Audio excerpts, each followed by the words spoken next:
Good morning, youth. I hope you guys are doing well. This is your midweek video, and I'm going to jump right into it this week because we're moving into a new section in the book of Proverbs, and this section introduces a portion called the Proverbs of Solomon. And so chapters 1 through 9 are really an introduction to the book, getting us used to the characters and the idea of wisdom, the idea of folly, and who these things and what these things are. And so they're going to move into the actual Proverbs now. And I want to, as we begin this, it's like 10 or plus chapters or so, I want to just remind us and myself that Proverbs are general wisdom for godly living. What that means is that these are not guarantees. These are not, well, if you do X, then Y will always happen. These are, generally speaking, when you do these godly things and these wise things, generally you will see these results. And so we're going to be looking at the beginning of Proverbs chapter 10, starting in verse 1. It says, "The Proverbs of Solomon.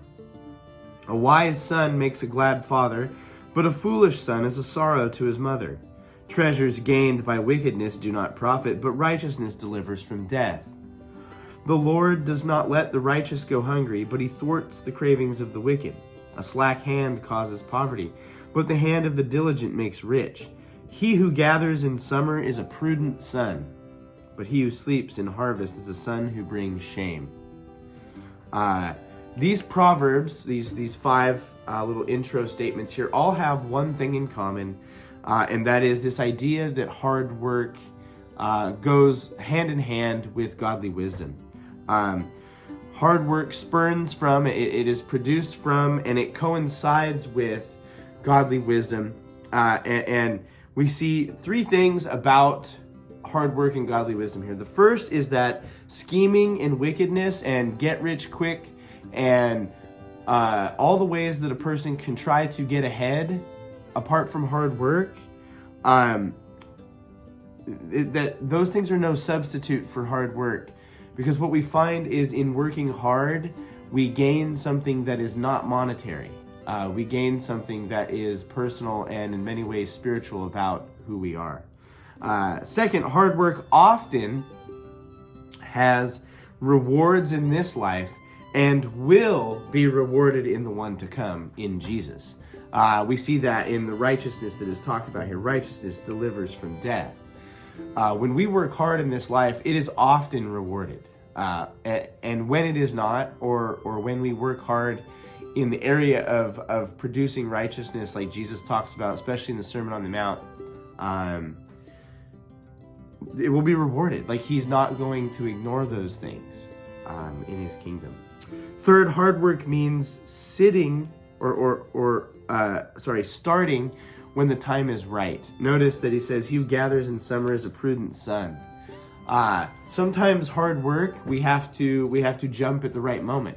And so if we are not a person who cares about godly wisdom and is not pursuing that work ethic, when the time is right, we're going to be less likely to jump on it. And so godly wisdom calls us not only to be not to be lazy, but it also calls us to work hard. Because generally, working hard leads to fulfillment, fullness, and producing fruit in our lives. So I would encourage y'all, whatever it is that you have this week, whether it is an actual job or it's school, or maybe it's just getting along with family. My hope and my challenge and my encouragement would be that y'all, whatever you have to do, that you would work at it and do it as if you were doing it for God. And put in that work and grow in that work ethic, so that way you can begin to practice the things that we find here in Proverbs. Hope you guys have a good rest of your week. It's hard to believe, but we are pushing towards the end of April already, and we will see you Sunday for regular youth group, and we're going to continue in our Bible crash course to the Bible series that we're in right now. So love y'all, and we will see you soon.